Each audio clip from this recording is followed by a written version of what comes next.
much for being here. I missed you guys so much. I'm back.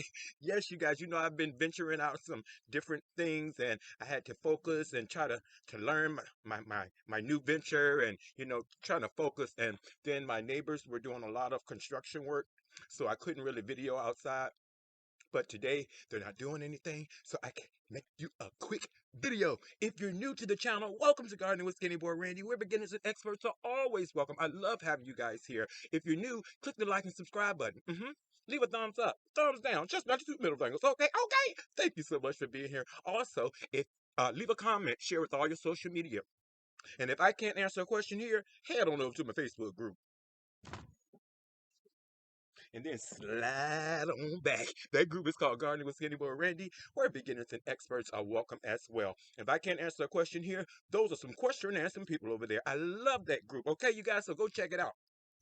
Also, let's just dive right into this video. Okay, today I just want to talk about 10 things that you can be doing right now in January to prep for your spring and summer garden. Can you believe it? We're getting ready to do this thing all over again, you guys. Yep. So it's I think like the 10th of January.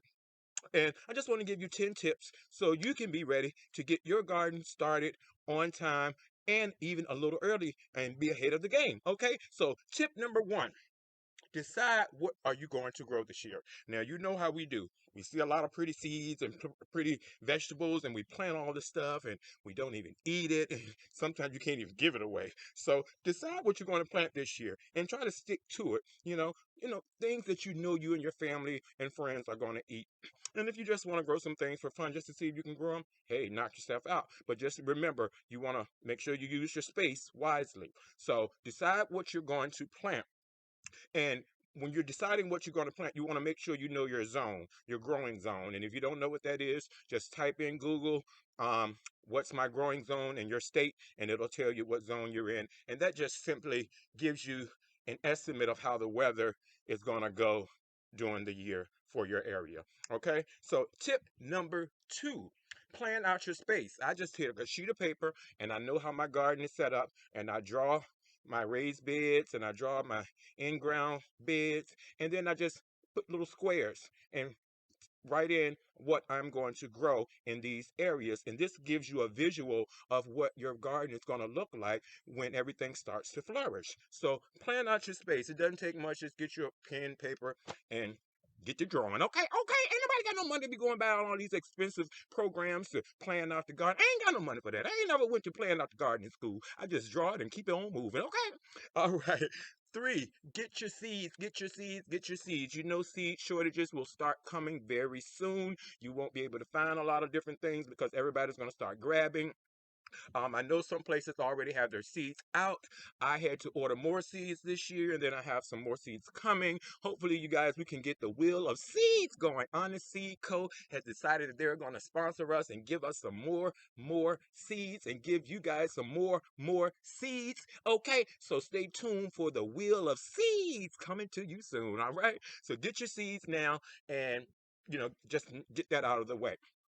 Okay, if you're going to be starting indoors, which is this time of year, in zone 7 and 6 and 5, like that, you're going to want to start indoors, because it's too cold for the seedlings outside. Now, if you're down in Florida and California, over there, where it kind of stays warm, you probably can do yours right on the outside. But we have to do ours indoors. So what you want to do is you want to make sure you have a space in your home where you can grow your seedlings, okay? So grow light. One of the most important things in starting your seeds indoors: get you a grow light. Not just a regular light bulb, but a grow light. Most long shop lights work well. They have the high lumens and kelvins. So that's just the spectrum of the light that mimics the sunlight. So that's what you want on your seedlings at least 12 hours a day, or I do mine from sunup to sundown. When the sun goes down, I turn my grow lights off, just like as if the seeds were growing outdoors. So you want to make sure you have a grow light. You want to make sure you have a heat mat. Now, a heat mat is not required, but it will help the soil to stay warm, and which in turn will make your seedlings sprout quicker. Yeah. So get you a heat mat if you can. They're not expensive at all. You can just go on Amazon and get you a heat mat and grow light, and you have your setup. Then you want to get your seed containers. Now you can use styrofoam cups, you can use paper cups, you can use solo cups, and you can use just the regular seed starting trays. And I saved mine from last year because I ain't got no money to keep buying them things over and over and over. And then I want to boil. You want to boil you some water and sterilize everything because you're going to be growing in your home, and you don't want any bacteria or fungi. You know, all that icky stuff that can attract a lot of the fungus gnats as well. You don't want that going on. So just sterilize all your containers in some boiling water, and you should be good to go. I have my little cheat sheet over here, y'all, because I don't want to forget anything. Okay, then you want to get your seed starting mix. Now, they sell pre-made seed starting mix, or you can make your own. I started making my own just using some peat moss and some perlite or either vermiculite. Just mix the two together. Bam.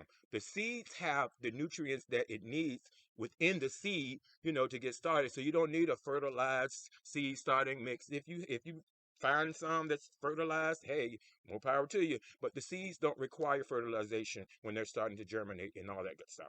So get you some seed starting mix or make your own seed starting mix. Also, you want to check out your last frost date.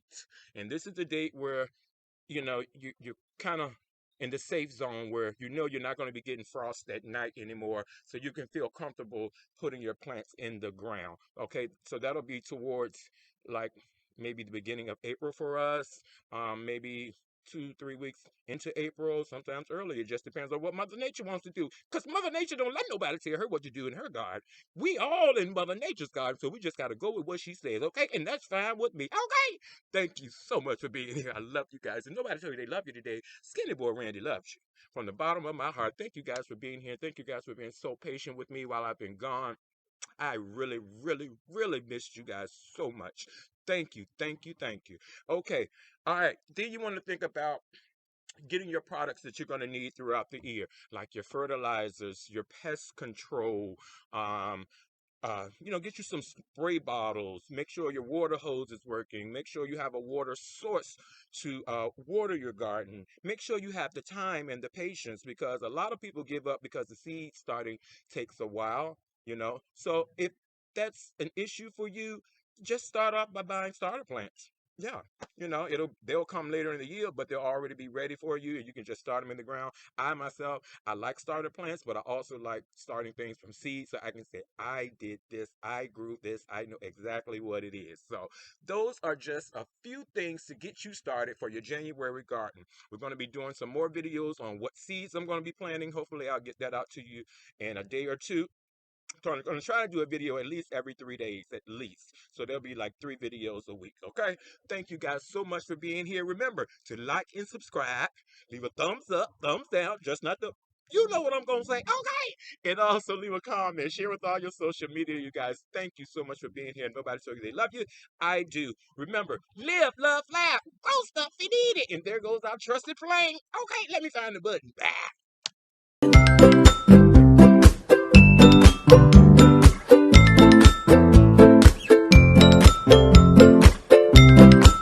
Preview.